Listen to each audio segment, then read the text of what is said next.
Hampir semua orang tentu pernah lihat peta dunia.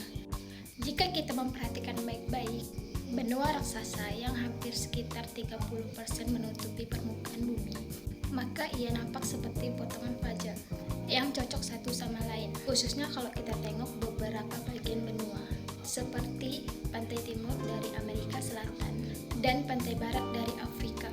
Keduanya seperti terlihat pernah menyatu. Sebenarnya hal ini telah disadari cukup lama oleh orang-orang dari ratusan tahun yang lalu. Tetapi kebanyakan orang dari tahun itu menganggap bahwa memang seperti itulah bentuk dari benua-benua tersebut. Namun, ada beberapa ilmuwan bumi yang tercatat dalam sejarah yang berpikir pasti ada sesuatu di balik itu. Salah satu yang paling masyhur namanya adalah Alfred Wegener. Alfred Wegener merupakan meteorologis asal Jerman. Ia mempelajari cuaca, hidup sekitar 800-an sampai awal 900-an. Dan sebagai ilmuwan yang mempelajari cuaca, tentu saja Wegener banyak menghabiskan waktu untuk melihat peta-peta. Dan ia pun menyadari bentuk-bentuk aneh dari benua ini. Masalahnya, ia tidak bisa mengabaikannya begitu saja. Dan ia pun mendedikasikan hidupnya untuk mencari tahu hal tersebut. Sampai akhirnya ia datang dengan teori yang sangat radikal pada masa itu, yang menyatakan bahwa benua-benua sekarang sebenarnya pernah menyatu dan terhubung di masa lampau. Dan kemudian entah bagaimana terpecah menjadi beberapa bagian seperti yang nampak pada saat ini. Sehingga ia menyimpulkan kalau benua-benua ini pasti bergerak.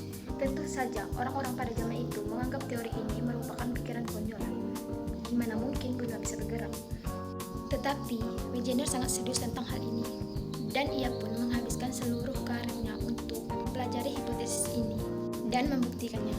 Wegener tidak hanya berpikir kalau benua-benua ini bergerak, ia juga percaya bahwa terdapat suatu masa di mana benua-benua tersebut saling menyatu membentuk super benua, dan bahkan ia memberi nama super benua ini dengan sebutan Pangea.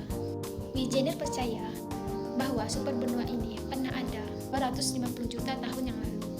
Pangea atau Pangaea sebenarnya berasal dari bahasa Yunani yang berarti seluruh bumi atau seluruh daratan. Seperti inilah bentuk benua yang dipikirkan Wegener. Bisa kalian lihat benua-benua modern seperti Amerika Utara, Amerika Selatan, Afrika, Asia, dan lain sebagainya. Tetapi semuanya tidak nampak seperti apa yang terlihat sekarang. Dan tentu saja posisi dari benua-benua tersebut juga jauh berbeda dibandingkan satu super benua yang Wegener lukiskan.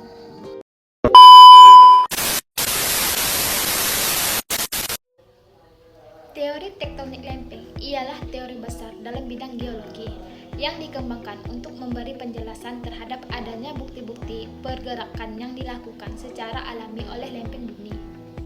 Sebelum digunakannya terminologi tektonik lempeng, konsep bumi yang dinamis mula-mula dipelopori oleh meteorologis asal Jerman Alfred Wegener pada tahun 1919. Akan tetapi, karena Wegener tidak mampu menjelaskan dengan baik apa penyebab benua-benua ini bisa bergerak, konsep ini pun terlupakan. Banyaknya bukti-bukti baru yang timbul di awal 1950-an membangkitkan kembali perdebatan tentang teori Wegener tersebut. Pemetaan bawah laut yang banyak dilakukan pada waktu itu menghasilkan beberapa penemuan baru. Salah satunya yaitu ditemukannya rangkaian besar penemuan di dasar samudra yang mengelilingi bumi. Kemudian dikenal dengan Pegunungan Tengah Samudra atau Mid-Oceanic Ridge, disingkat MOR. Pegunungan Tengah Samudra sebenarnya merupakan celah raksasa, tempat keluar magma dengan jumlah yang sangat-sangat banyak, sehingga membentuk kerak samudra baru. Setelah dilakukannya pengukuran umum pada kerak ini, ternyata semakin jauh dari MOR, usia dari kerak samudra semakin tua, yang memicu timbulnya pendapat kerak samudra bergerak menjauhi selat tersebut. Kita ambil planet bumi dan kita panggil makhluk ini, lalu kita suruh belah bumi seperti ini, maka akan tampak seperti ini. Kita zoom bagian ini dan kita zoom lagi bagian ini. Nah, kira-kira seperti itu bentuk penampang dari MOR. Seperti yang saya bilang tadi, MOR merupakan celah tempat keluarnya magma. Dan saat magma yang keluar tersebut membeku, akan membentuk kerak samudra baru. Hal ini terjadi terus-menerus selama celah tersebut masih terbuka. Dan ketika magma keluar lagi untuk membentuk kerak yang lebih baru, maka kerak yang terbentuk sebelumnya akan terdesak dan bergerak menjauhi MOR. Kira-kira seperti itulah penjelasannya. Jika fenomena ini terjadi, akan ada konsekuensinya, yaitu volume bumi akan terus membengkak karena terbentuknya kerak baru. Tetapi pada kenyataannya, volume bumi tetap dalam ukuran yang sama. Bagaimana bisa? Jawabannya, pada saat kerak samudra menjauhi MOR, sisi sebelah dari kerak ini, ia akan perlahan masuk di bawah kerak yang lain. Massa jenisnya lebih ringan dan mengalami peleburan kembali menjadi magma. Oh ya, kalian jangan salah paham mengenai terminologi antara kerak bumi dan lempeng bumi. Kerak hanyalah bagian luar kulit bumi dengan ketebalan 5-75 km. Sedangkan lempeng bumi merupakan cangkang bumi yang tersusun oleh kerak itu sendiri dan mantel bagian atas yang bersifat padat dengan ketebalan mencapai 200 km. Lempeng ini sering juga disebut dengan litosfer. Seperti yang diketahui, di bawah litosfer terdapat suatu lapisan batuan yang bersifat linear dan cair yang bersuhu sangat tinggi, yaitu astenosfer. Akibat suhunya yang sangat tinggi dan sifatnya yang cair, astenosfer akan menghasilkan arus putar yang dikenal dengan arus konveksi. Arus ini muncul karena adanya perpindahan energi panas pada benda cair, sehingga benda cair tersebut akan cenderung membail atau bergerak. Jadi jangan heran ketika kamu merebus mie instan, airnya bergerak-gerak karena panas. Bisa dibayangkan, ketika lempeng bumi ini mengapung di atas benda cair yang memiliki arus, tentu saja ia akan bergerak secara penuh mengikuti arus tersebut. Arus konveksi ini mencuat naik ke arah MOR, lalu bergerak dengan arah berlawanan. Akibatnya, lempeng bumi terpisah sangat jauh. Akibat lempeng yang saling menjauh ini kita sebut divergen. Batas divergen biasanya memisahkan dua lempeng samudra. Lalu di bagian lain planet bumi, saat dua arus konveksi bertemu, juga mempertemukan lempeng-lempeng bumi yang bergerak, saling mendekat. Itu kita kenal dengan batas konvergen. Di batas konvergen ini, saat lempeng benua dan lempeng samudra bertemu, maka akan terjadi proses konjuksi, di mana lempeng samudra akan bergerak masuk ke bawah lempeng benua. Mengapa? Karena lempeng samudra memiliki massa jenis yang lebih berat, sifat lebih plastis. Proses konjuksi juga bisa terjadi antara dua lempeng samudra, tergantung mana yang lebih berat dan plastis. Proses konjuksi antara lempeng bumi ini akan menciptakan suatu celah yang sangat dalam di bawah lautan yang kita kenal dengan palung laut.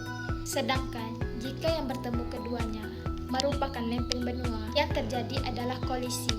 Bukan kolisi ya, tapi kolisi atau tumpukan antar lempeng.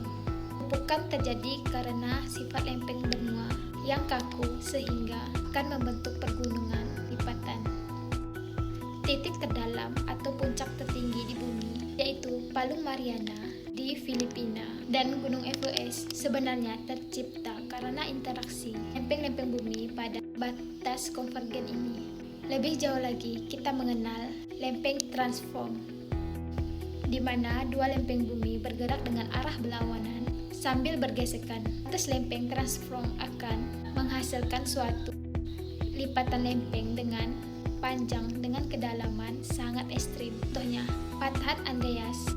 Ketiga batas lempeng ini yaitu batas divergen, batas konvergen, dan transform memisahkan bumi menjadi 15 lempeng, saling bergerak hingga saat ini. Jika kalian iseng melihat Google Earth, kalian akan menemukannya membentuk suatu sistem tektonik bumi yang rumit dan kompleks. Satu pertanyaan, apa sih pentingnya teori tektonik untuk masyarakat yang suka rebahan seperti kita? Ya, penting banget dong. Terbentuknya rantai gunung api yang banyak, timbul atau tenggelamnya suatu daratan, munculnya gempa bumi atau tsunami, lalu berkaitan dengan pergerakan lempeng tektonik bumi. Saking powerfulnya teori ini, sampai-sampai dapat menjelaskan 2/3 gejala geologi yang terjadi di planet bumi dan dapat digunakan sebagai pertimbangan untuk mitigasi ketika bencana alam geologi terjadi. Bagi mereka yang bekerja di bidang eksplorasi sumber daya kebumian, teori tektonik juga menjadi acuan penting untuk memahami letak sumber daya tersebut berada. Menarik nggak?